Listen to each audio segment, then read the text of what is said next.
gasolinas, pero para tener más claridad, porque esto está en la ley, se establecieron regiones y zonas para que esto pudiera funcionar. ¿Cómo va a funcionar este tema? Claro, son dos temas los que los que tenemos para el próximo año en materia de liberalización de precios. Uno es el tema de las gasolinas y otro es el tema del gas LP.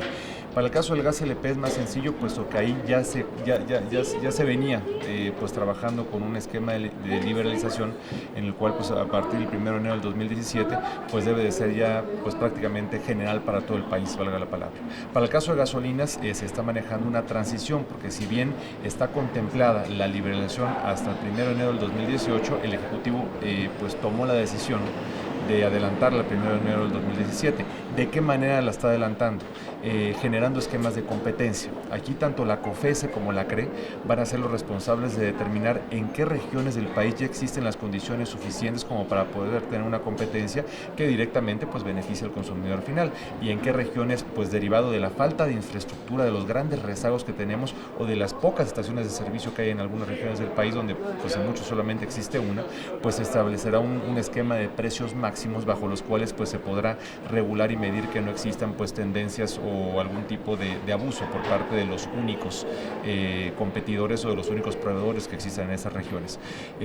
Todavía no sabemos por parte de la CRE y de la COFESE de qué manera o cuál va a ser el mapa final bajo el cual se van a fijar estas regiones para poder determinar en dónde va a haber competencia y dónde pues va a haber esquema de precios máximos. Por el momento lo único que sabemos es que por lo menos en toda la zona fronteriza norte debe de haber un esquema de liberalización, y pues ya veremos dónde, en qué otras zonas del país pues se determinan nuestros dos criterios. Ahora bien, ¿cómo se prevé que inicie el año? Bueno, pues hay que recordar que este año traemos una banda de +3 y -3 basado en el precio base del 1 de enero del 2015. De hecho, pues hay que recordar que no se movieron los precios en 2015 y en 2016 se fijó bajo el precio del 1 de enero del 2015 una banda que no podía subir o bajar de más o menos un 3% dependiendo del precio internacional del barril de petróleo, que es el que determina el precio de la gasolina. Ese precio, pues definitivamente ya se pues sobrepasó desde hace ya varios meses, donde el precio del barril del petróleo, el WTI, debe andar ahorita alrededor de los $53, $54, el cual pues ya tiene una apreciación de poco más de un 20%. Otro tema que es muy delicado para el precio, para el tema de la fijación del precio de las gasolinas, el costo que pagamos pues es el tipo de cambio. ¿Por qué? Porque cerca del 65 o hasta un 70% en algunos meses de la gasolina que consumimos en nuestro país es importada.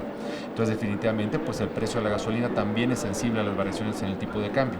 Derivado de estos factores, pues sí, definitivamente el precio de mercado, hoy podríamos decir que la gasolina está siendo subsidiada a través del IEPS. ¿Por qué? Porque cuando se tocó ese techo superior del 3%, se activó pues este mecanismo de precios de precio fijo, mediante el cual ya no puede incrementar el precio al público de las gasolinas, y lo que nos cueste de más pues va contra los ingresos del Estado, va contra el IEPS.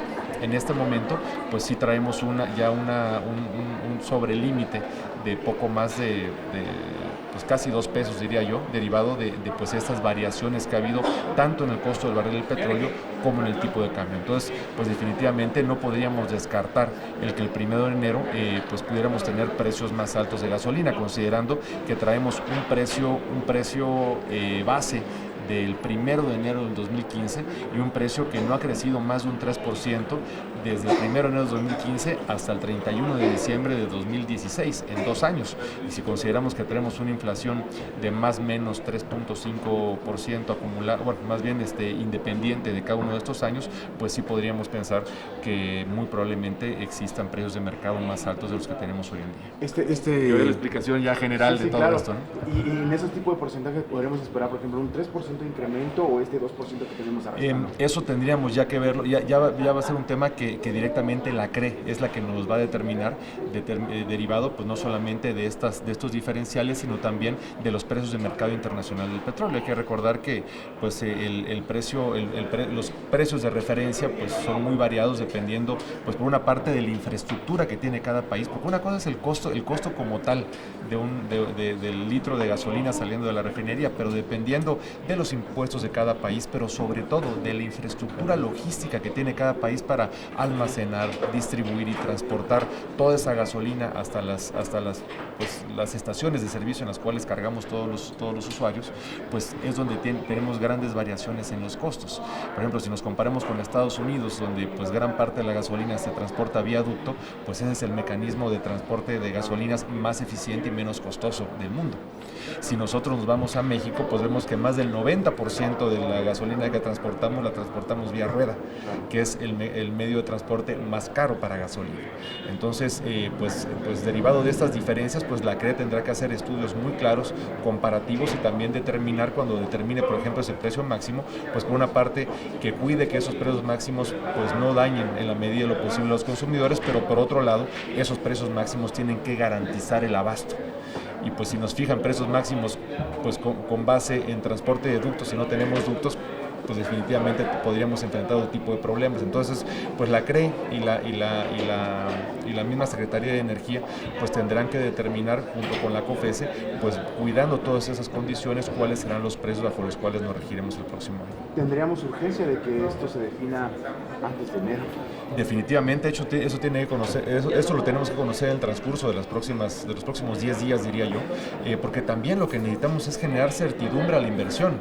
Nosotros como mexicanos queremos tener mejores condiciones de infraestructura logística. ¿Para qué? Para que con eso podamos tener mejores costos. El costo de gasolina no solamente es la producción de la gasolina como tal, como lo dije, donde pues de entrada pues estamos muy cortos en México, cerca del casi el 70%, como te dije hace un momento, de la gasolina que consumimos la importamos.